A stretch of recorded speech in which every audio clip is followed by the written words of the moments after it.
Hoje a gente vai iniciar o capítulo 4, tá? A teoria crítica. Especificamente, página 52. Para quem não tiver o material, pode estar acompanhando por aqui também.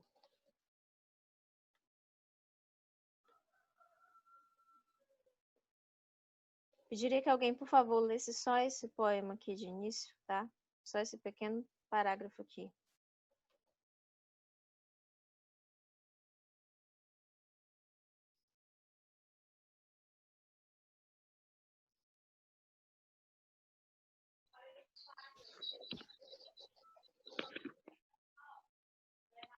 Exatamente.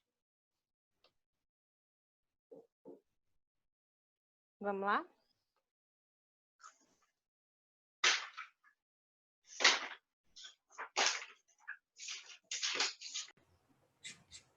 É só o primeiro parágrafo, né, do poema. Uhum. No primeiro impulso da excitação da guerra, um voluntário pode enfiar-se com alegria na sua blusa e no seu uniforme caqui. Mas, depois de 2 ou 3 anos nas trincheiras, uma gravata vermelha no pescoço e um passeio com a namorada numa folga de tarde de domingo parecem ser as únicas coisas para as quais vale a pena viver. Um poema diferente, né? Então, Sim. vamos lá. Segundo o texto, que impactos a experiência da guerra provocou na vida nos combatentes? Psicológicos, Psicológico. algo que eles nunca conseguiram esquecer. Sim. Nas aulas de história, você provavelmente está estudando as duas grandes guerras ou já estudou as grandes guerras.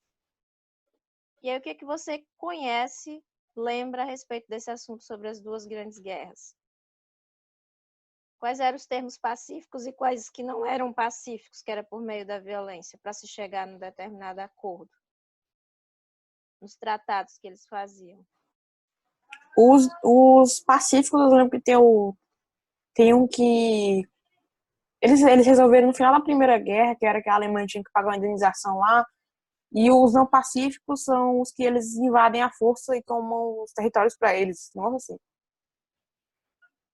Isso? Exatamente. Exatamente. Dentro desse período, tanto no desenvolvimento econômico como técnico-científico, que acontece logo após a primeira Revolução Industrial, diferentemente do que muitos pensavam, não trouxe conforto nem melhorias de condições de vida para a condição da sociedade. Ou seja, ao mesmo tempo em que se tinham posições em que se ocorriam com termos pacíficos, com tratados, com acordos, com palavras honradas, entre países ou não, também existia aqueles tratados em que não se havia um tratado, uma comunicação, um diálogo, em que se era tomado à força, partindo de violência, partindo de agressão mesmo, para conquistar algo que queria. Então, nesse capítulo, a gente vai estudar a questão sobre quando se age por impulso, quando não se age por impulso, quando se age à base da comunicação também.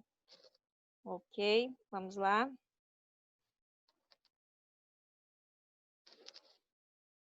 A sociedade contemporânea, a barbárie e o indivíduo. Hoje a gente está numa situação, num estado avançado de tecnologia, mundo moderno, e a gente imagina que o termo bárbaro ou violência, agressividade não exista mais. Não seria uma existência comprovada.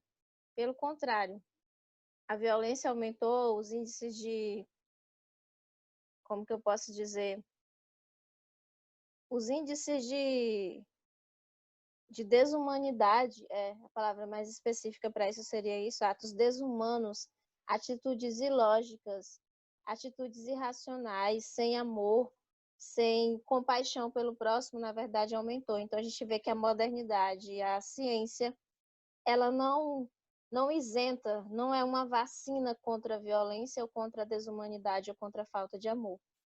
Na verdade, esse termo ele poderia ser colocado dentro da sociedade como algo que depende inteiramente de nós.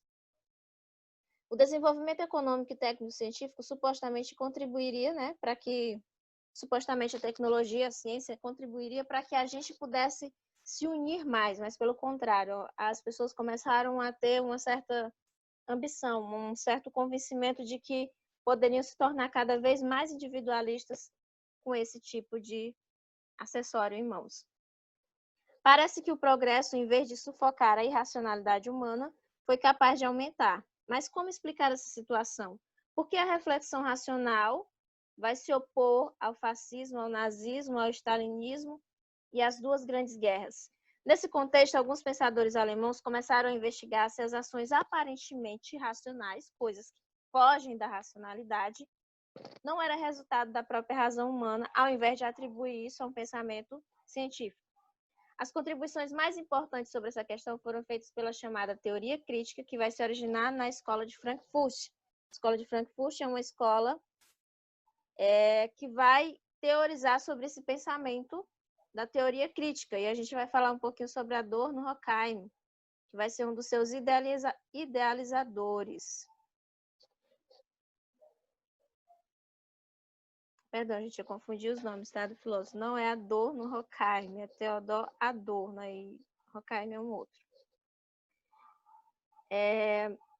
Theodor Adorno e Max Horkheim são dois filósofos da Escola de Frankfurt. E eles refletiram sobre o conceito da razão. Para eles, a razão humana teria, em determinado momento, se desvinculado, ou seja, se desagregado, se separado da reflexão, e se transformado apenas em um instrumento de utilização com finalidades específicas. E aí a gente vai entender melhor essas ideias. Um instrumento é algo que você usa para alcançar um objetivo. Por exemplo, se eu aprendo a tocar violão, o meu objetivo é aprender a tocar alguma música. E o violão é um instrumento que vai me fazer, através dele, que é esse instrumento, eu vou fazer o uso desse instrumento para chegar no meu objetivo, que é aprender a tocar uma música. Assim como a voz, nesse caso aqui ele vai dar o exemplo, né? Ou o lápis, que é através da escrita, tem-se uma finalidade, comunicar algo. A voz, nesse sentido, se a gente for colocar dentro da política, a gente pode associar diretamente a questão do pensamento de convencimento de conseguir seguidores para apoiar os meus ideais como governante ou não. E nesse sentido, a voz faz todo sentido. A questão da escrita eu posso alcançar pessoas com os argumentos que eu queira também convencer. E esses instrumentos acabam que nos direcionando a chegar a um determinado objetivo esse que muitas vezes tem apenas um interesse particular, individual, seja de um governante ou seja de alguém especificamente. Vocês estão caladinhos aí, mas está dando para entender até aqui o raciocínio? Sim. Sim? Dá, né? Então eu vou continuar. A razão instrumental e a razão reflexiva. Se a razão deixa de refletir sobre os fins e os valores humanos, ela passa a ser apenas um instrumento para atingir determinados objetivos.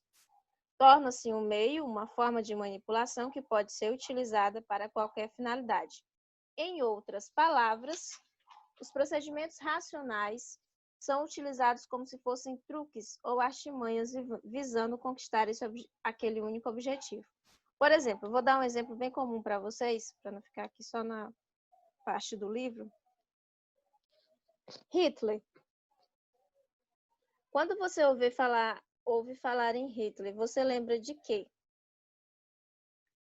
Guerra. Morte, Ah. desgraça, Violência. Sofrimento. Racismo. Satanás. Preconceito. Gente, qual era a principal arma? Qual era o principal instrumento que ele utilizava? Ele usava, como é o nome? Divulgação. Era da ideologia dele. E ele utilizava qual instrumento para ele divulgar a ideologia dele? Alguém arrisca?